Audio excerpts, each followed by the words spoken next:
years. And then he proposed himself to one of ghetto of Vilna ghetto. They have a lot of physical activities. So he was the one who sits usually in first row. Notorious, that's correct. What do you remember? What do you remember? I remember it was a lot of afraid of him. And his orders were just... You know that they formed in Vilna's ghetto, they formed this resistance organization which was called FPO, United Partisans. So they were united because all parties were represented. So it was the leader, Itzhak Wittenberg, who was communist, and Abba Kovner, and it was Yosef, Abba Kovner was from Hashomer Hatzair, and it was Yosef Glassman from Beitar. And later some Zionist group of Chachalutz and Hadror, they later joined also the FPO. There was one more independent group of Yehieskel Sheinbaum who actually resisted to the Germans with a machine gun.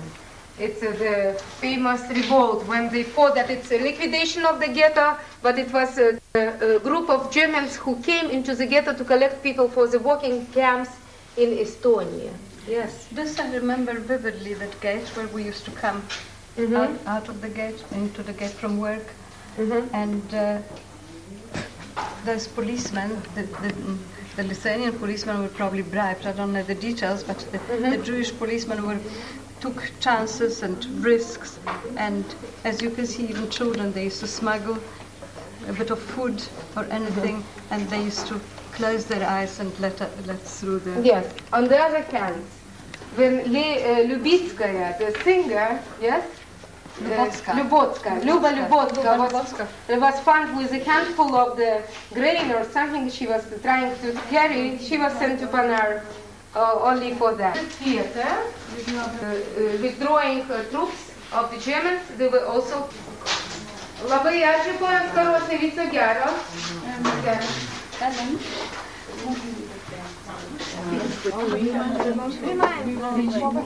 Nachweis ist ja, but Nachweis ist ja. Somebody needs to double your feet. What's that Geld? Yes, 6 Mal.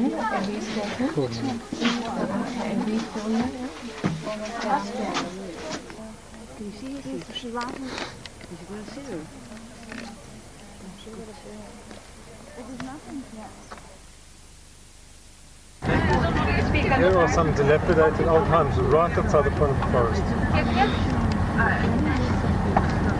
These are witnesses to the shootings and the crowds. Joseph Glassman. Genchka, вы помните его, yeah? There was a photograph in the museum of him. Yes, Joseph Glassman. And he escaped from the ghetto. You know that there were big discussions among the those FPO members whether to leave the ghetto or whether to stay in the ghetto. The arguments were like that we are young and we can bury the rifles, we can leave, but with our mothers and fathers, with our elderly people who cannot do it. So there was a lot of discussions. This gentleman, he decided that he should leave, and he left. He was killed near the Narach Lake in Belarus because they partisan troops were discovered by the Germans and they were killed, almost all of them. There was quite a big group with them. Almost all of them were killed. It was on the right side. And you went to Kaiserwald. And I went, yes, they sent us, the first one was Kaiserwald. The ones who went on the other side, where they were dead. Were taken to Panar. To Panar. Did you stay over the night near the hospital, near Subachov? Because the whole night you were over there. Right, and over there was there, a little... those people who were... On Rabbi Eliyahu, as you can see, Ben Shlomo Zalman, from Vilna, probably one of the greatest. There is a Gaon. I mean, Gaon is a genius. Gaon is someone above the normal. And who was he? He lived here in the 18th century, and he is probably foremost known because he was the greatest mitnaged. Mitnaged is opposing to the Hasidut. Okay, the Hasidim started in this area as well, Lithuania, Poland, by Baal Shem Tov in the end of the in the beginning of the 17th century, 18th century. Sorry, I'm mixed up. 18th century. Now, when you look at the period, I told you that in 1648 there were the Cossacks killing, and then the Russians were killing, and then the Polish were killing, and there were pogroms for many, many years. And after that period, there was a false messiah by the name of Shabtai Tzvi. And many of the Jews here, because of, the trouble and all that, believed in him, believed that he's the real Messiah. But in the late 60s, in 1666, it was supposed to be the year of the Messiah, and he was supposed to be found as the Messiah or whatever, but of course they discovered that he was a false Messiah. And there was such disappointment after that. The Jews felt, we are persecuted. They are, we believe that this one is the Messiah, he's not even the Messiah. And there was a feeling of loss of emunah, of loss of other things. And a few years after that, the Hasidut movement started.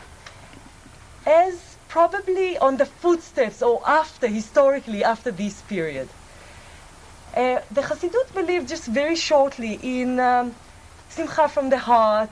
Maybe you will tell a little bit more about it, but they believed less in praying and knowing the exact prayers, but more come from the heart, be really, love God really, and be happy with the word of God from the heart.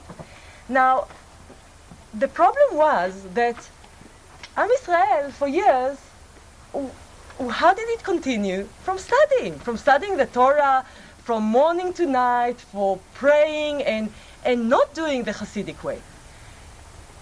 Gaon Vilna did not like the Hasidim. He was scared of them. He thought that this is again a false Messiah. This is again a danger to the soul of the nation. And he believed in it really very hard in his heart. And that's the reason he started this movement of what we call the Misnagdim or Mitnagdim, those that are opposing to the Hasidim. Now, we know that Jews sometimes can be very nasty to each other. That we know. But the Mitnagdim did quite a lot of things against the Hasidim. Not because they hated one another or anything, but because they were afraid that they would destroy the Jewishness. So, for example, from Rabbi Eliyahu and from others came the order to excommunicate all Hasidim, not to rent them houses, not to marry them, not to give them, to sell them anything, to kick them out of the city, not to let them in, because if you let them in, they will take over, and then what will happen to Jewishness? It will go. So there was quite a bit of a war, and that's the reason he is quite famous for starting this Mitnagdim. And by the way, until today, we have Hasidim and we have Mitnagdim, and it is very much, and they will not marry each other usually, and they will not, mix usually, but you'll add that. A part of that, Gaon Vilna was a real Gaon. They say, first of all, and I'm really jealous, that it was enough for him to sleep 2 hours a night. I'm trying, this trip I'm definitely trying, but it's not working. You're succeeding, wow. But I'm not doing what he did. What he used to do was, even in the middle of the night, he would study Talmud, he would study Torah, and he would, sometimes fall asleep. It happens even to the Gaon. So what he would do, he would take a little keran, a little pot, cold water, put his feet inside the cold water. Of course he will not fall asleep. Then he will study a little bit more.